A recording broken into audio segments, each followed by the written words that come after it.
এই 10 কারণে একটা স্ত্রীর অন্তর থেকে স্বামীর প্রতি ভালোবাসা আস্তে আস্তে মরে যায়। যখন একজন স্বামী তার পরিবার অথবা বাবা মাকে স্ত্রীর কথা ভুল ত্রুটি শোনায়। নাম্বার 2, স্ত্রী থাকার সত্ত্বেও কোনো স্বামী যদি অন্য নারীর সঙ্গে পরকীয়া করে। নাম্বার 3, যখন একটা স্ত্রী কষ্ট পায় তখন তার স্বামী যখন পাশে থাকে না বা তার কান্নার কারণও জিজ্ঞাসা করে না।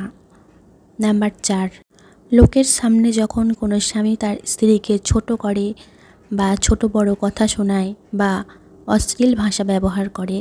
নাম্বার 5, স্ত্রীর সমস্ত কাজ এবং তার খিদমতকে মূল্যায়ন না করা এবং সেটাকে তুচ্ছ মনে করা। নাম্বার 6, কোনো স্বামী যখন তার স্ত্রীকে কষ্ট দিয়ে তার স্ত্রীর বাবা মা সম্পর্কে আজে বাজে মন্তব্য কথা বলে এবং তার আত্মীয় স্বজনকে গুরুত্ব না দেওয়া, ভালো না বাসা। নাম্বার 7 হলো স্ত্রীকে কোনোদিনও ভালোবাসার কথা বা ভালো লাগার কথা না বলা বা কোনো পরামর্শ তার সঙ্গে না করা, তাকে সবসময় সংসারের কাজের মেয়ে অথবা বাচ্চা জন্ম দেওয়ার মেশিন বলে এরকম মনে করা। নাম্বার 8, স্ত্রীর উপরে জুলুম করা এবং তার গায়ে হাত তোলা, ছোট ছোট ব্যাপারে তাকে পেরেশান করা। নাম্বার 9, স্বামী যখন স্ত্রীকে মিথ্যা কথা বলে অথবা তার বিশ্বাস ভাঙে।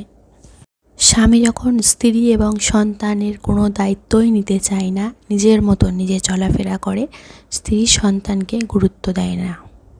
এই 10 কারণে একজন স্বামীর প্রতি একজন স্ত্রীর ভালোবাসা এবং ভালো লাগা মরে যায়।